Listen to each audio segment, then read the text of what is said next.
Hey everyone, and welcome to this explainer. Today we're going to look under the hood of modern electronics to answer a pretty fascinating question. How does hardware actually think and remember over time?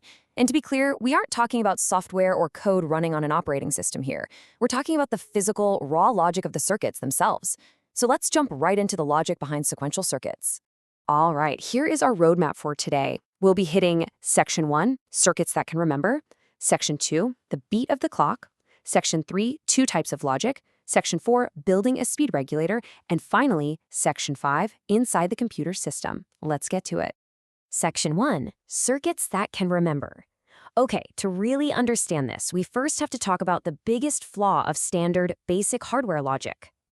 You see, basic combinational circuits are incredibly fast, but they have complete amnesia. They process an input, spit out an output, and instantly forget it ever happened. They have absolutely no memory of what went down a microsecond ago. We solve this massive limitation with what's called a sequential circuit. By definition, this is a circuit where the outputs depend on both the past behavior of the circuit and the present values of the input. It's brilliant, really. It combines the past with the present to make future decisions. Think of it like having a conversation. Your responses don't just depend on the very last word said to you, but what you remember from the whole chat. That memory is the absolute foundation for anything we'd call computing. So imagine a standard logic block taking in an input, but instead of just firing an output out into the void, that data feeds into little memory units called flip-flops. These flip-flops grab a snapshot of that exact moment in time, a stored state, and then that stored state actually loops right back to the beginning to mix with brand new inputs. It creates this continuous looping cycle of memory. Section 2, the beat of the clock. Now that we've got all this looping memory, we run into a totally new problem.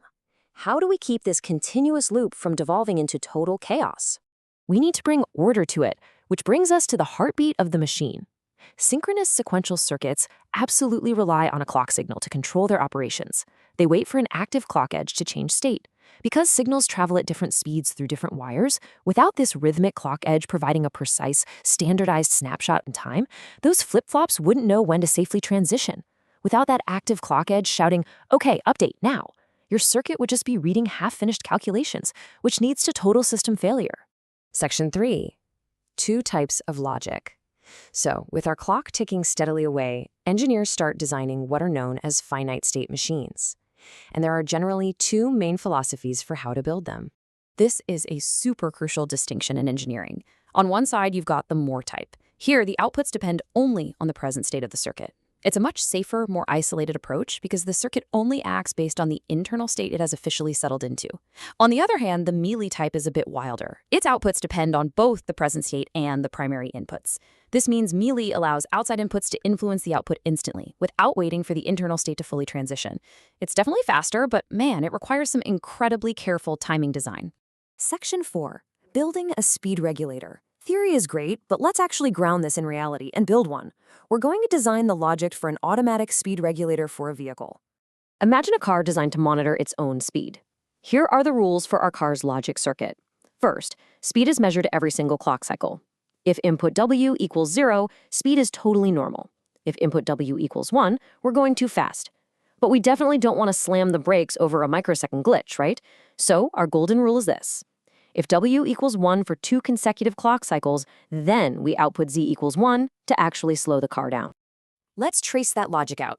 We start at state A, which is normal cruising. If W is 0, we just loop right back to A. All good. But if W becomes 1, our very first speeding warning, we transition over to state B.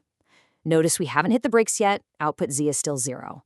But if we're sitting in state B and W is 1 times again on the next beat of the clock, boom, we jump to state C. And here in state C, the output Z finally becomes 1. The brakes are applied. If the speed drops and W goes back to 0, we transition all the way back to state A. What's really cool is how those abstract concepts translate beautifully into a hard engineering logic table that a machine can physically process. You've got your present states, A, B, and C. Then you have your next states, which are entirely dependent on whether that input W is a 0 or a 1. And of course, your output Z, which only triggers when we hit state C. To build this in the real world, engineers assign binary values to A, B, and C and wire up the logic gates so these exact transitions happen at every single tick of the clock. And how do they actually build that today? Well, they don't sit around soldering individual wires. They write hardware description code, like Verilog. And the code perfectly reflects our earlier concepts. You literally type out a combinational block that figures out the next state, basically saying, hey, if we are in state A and W is 1, go to state B, and keep it completely separate from the sequential block. That sequential block acts as the ultimate gatekeeper. It just waits patiently for that rhythmic clock pulse before it commits anything to memory. When you simulate that code, you get this beautiful, precise timing heartbeat. You have the perfectly square waves of the clock signal ticking away, and you can watch the internal state perfectly step from 00 to 01 to 10 as it detects the speeding input, and then the Z output, the brakes, waits for its exact perfect moment on the next positive clock edge before jumping up to a 1. It's perfectly synchronized, entirely predictable, and completely reliable. Section 5. Inside the computer system. Finally, let's take everything we've just learned, flip-flops, clocks, state machines, and scale it way, way up. Let's look at something your laptop or phone does millions of times a second. Okay, so how does a computer actually swap memory safely? When a system needs to reorganize its data across different hardware registers, how does it sequence those actions without just totally corrupting the data? If it tries to move data from register 1 to register 2 while simultaneously moving register 2's data to register 1, they're going to completely crash into each other on the data bus. The answer? It uses a finite state machine as a control circuit, precisely like the one we just built. To swap register 1 and register 2, it needs a temporary space, register 3. The control circuit just steps through a sequence of states. State 1, it generates R2 out and R3 in signals, safely parking R2's data over an R3. State 2, it triggers R1 out and R2 in. State 3, R3 out and R1 in. It's exactly like our car's speed regulator. But instead of hitting the brakes, the output signals act like traffic lights on a data highway, opening and closing gates in a perfect clock-synchronized dance. This synchronized dance of flip-flops, memory loops, and precise clock edges is literally the fundamental logic of how all hardware thinks over time. Your hardware doesn't actually know what a photo, a text message, or a video game is. It only knows one truth. Its past states plus its present inputs dictate its future actions. So think about this for a second. If a single active clock edge can regulate a car's speed or safely swap memory, what happens when billions of them beat together every single second inside your CPU? It is staggering to think about the complexity happening in your devices right now.